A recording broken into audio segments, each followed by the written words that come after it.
What about you, Jonah? Yeah, Any?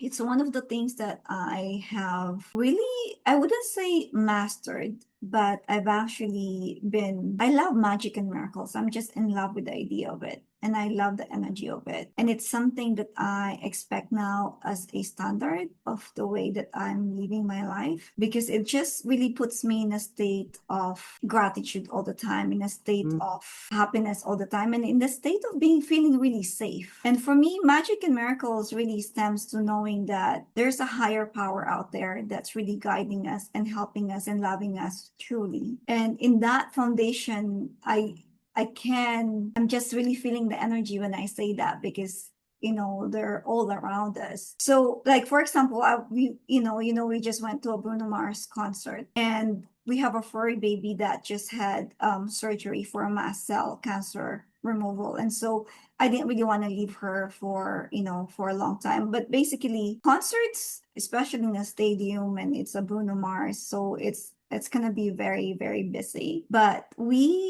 I've asked for help, and I just expect my life to be easy. And there's always an ease and there's always a flow. But I know I also have to stay in alignment. So the way that I do that is even with getting ready, I just know like when are we gonna like call for the Uber? Like when do we leave? When do I give her the meds before we go? All those.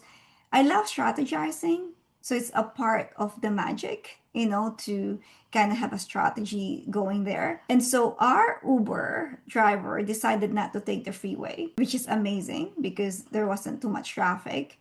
And then we thought we were gonna miss him because he was gonna start at 8, but he actually started at 9. And our Uber driver actually, for whatever reason, I guess he knew, and he's been an experience going to that stadium. So all the cars weren't moving, and he decided to like go a different way. Can you imagine? Like, I mean, imagine being, being with someone who knows what to do. And I don't even know this guy. And, he just did what he had to do. He wasn't even telling us what he was doing. He just, all the cars are over there, and he went somewhere else to the point where we were like, are we still going?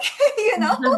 And he found a place, and we walk a little bit. There's another hiccups where I didn't know that you have to have a clear bag, and my purse Mhm. was like small enough but not too small. But we have to put it somewhere, and we have to pay $20 for them to keep it for us. Otherwise, we'll donate it. It's a gift from my sister, so there's no way I was gonna donate it. And so in a way, I would already say, oh, this is so inconvenient. How come there's nothing, no one told us, or whatever the case may be, right? But I told myself, you know what? We're in here to have fun. Let's go with it. And then we were walking. And again, luckily, the stadium, like, we're on number 2.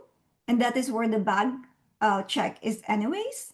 And so we were Mhm. just going in the same direction. And I was like, yeah, this is another, like, way to exercise, anyways. And the weather was amazing.